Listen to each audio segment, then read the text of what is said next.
Bienvenue sur Remember the Cross, une chaîne qui vous apprend tout sur Christ, sans falsification, dans une parole droitement divisée. Aujourd'hui, nous débutons avec notre série d'enseignements dénommée « La nature de Dieu révélée en Christ ». Premièrement, pour comprendre cette leçon, pour comprendre cette série d'enseignements, il nous sera important d'introduire dans la présentation des Écritures, c'est-à-dire qu'est-ce que les Écritures et qu'est-ce que nous voyons lorsqu'on parle des Écritures.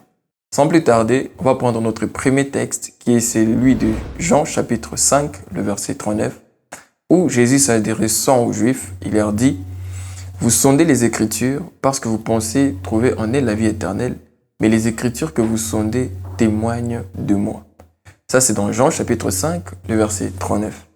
Et ces textes, au fait, parlent des Écritures. Mais qu'est-ce que les Écritures? De quelle Écriture Christ est en train de faire allusion lorsqu'il est en train de parler des Écritures qui témoignent de lui? Et c'est ainsi que, lorsque vous remarquez ces textes a été écrit bien avant le rassemblement du Nouveau Testament. C'est-à-dire, lorsque Christ ici parlait des Écritures, il n'était pas en train de parler du Nouveau Testament, bien des textes du Nouveau Testament, mais il était bien évidemment en train de parler de l'Ancien Testament. C'est-à-dire, il parlait des textes qui concernaient Moïse jusqu'à Malachie, ou bien encore de Moïse aux prophètes. C'est ainsi que ces textes, si vous regardez ces textes à première vue, ces textes n'ont pas l'air d'être choquants, mais c'est un texte choquant parce que le juif trouvait des Écritures comme étant leur soubassement des vies. Et Jésus leur a montré que la vie qu'il cherchait dans les Écritures, au fait, témoignait de sa personne.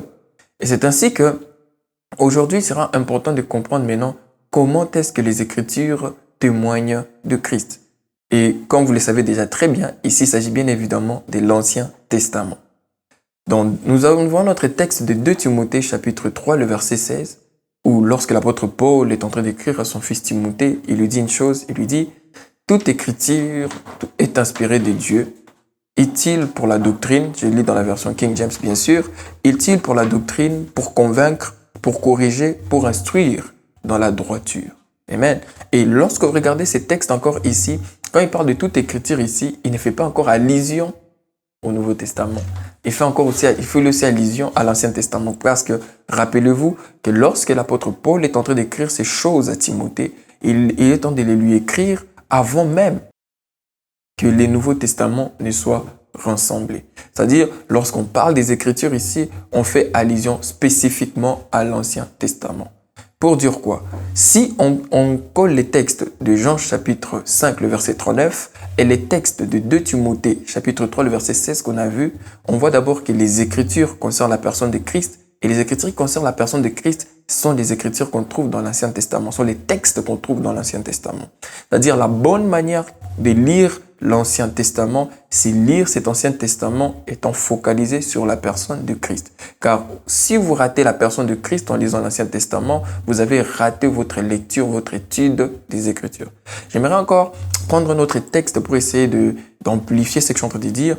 On prend les textes de Luc chapitre 24, le verset 24, et on va descendre jusqu'au verset 27.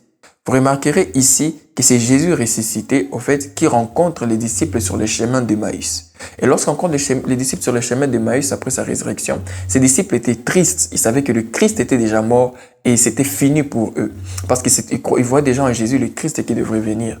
Et ils étaient désespérés. Et c'est ainsi que Christ, dans leur désespoir, qu'est-ce qu'il fait? La Bible déclare qu'il prit les Écritures, commençant de Moïse aux prophètes, il leur expliqua ce qui le concernait. Amen. C'est-à-dire, Jésus a pris encore, lui aussi, l'Ancien Testament, les Écritures, et il a commencé à les expliquer ce qui les concernait. Quand on parle des Écritures, la personne principale que nous devons voir, c'est la personne de Christ. C'est-à-dire, Christ n'est pas un personnage de la Bible. Christ est le personnage de la Bible. La Bible que nous avons n'a pas été écrite à nous, mais elle a été écrite pour nous. Dans quel sens? Dans le sens où la Bible ne s'adresse pas à l'homme. Mais la Bible a un message pour l'homme. Ça va? C'est-à-dire, l'homme n'est pas la personne à qui la Bible s'adresse. Mais l'homme est la personne pour qui la Bible a été écrite. C'est-à-dire, si vous voulez lire la Bible et commencer à voir tout ce qui a été fait dans la Bible et vouloir répéter la même chose, vous êtes dans la mauvaise manière de voir les Écritures. Mais si vous regardez la Bible comme étant un cadeau que Dieu vous a fait, comme étant un don que Dieu a à vous faire, en fait de vous révéler la personne de Christ, vous êtes dans la bonne manière de voir les Écritures. Et ici maintenant, pourquoi est-ce que je parlais de cette petite introduction de la personne de Christ dans ce sens? C'est parce que tout simplement, les Écritures que vous avez témoignent de la personne de Jésus et Jésus à son tour nous présente le Père. Les Écritures suffisent amplement pour nous présenter la personne de Christ. Et la personne de Christ suffit aussi amplement pour nous présenter Dieu. Et c'est ainsi que le texte que nous allons exploiter prochainement, c'est celui de Jean chapitre 1, le verset 18, qui nous parle de comment est-ce que personne n'a jamais vu Dieu, mais le Fils unique qui vient dans les seins du Père, c'est lui qui nous l'a fait connaître. C'est-à-dire les Écritures, dans Jean chapitre 5, le verset 39, témoignent de Christ, c'est-à-dire suffisent amplement pour nous parler de Jésus. Et Jésus, dans Jean chapitre 1, le verset 18, suffit amplement pour nous présenter Dieu. C'est-à-dire, il est important de comprendre les Écritures, la personne de Christ, afin d'arriver à une connaissance vraie et sans tache de ce que peut être la nature de Dieu. Alors, à la prochaine pour une suite de notre série d'enseignements.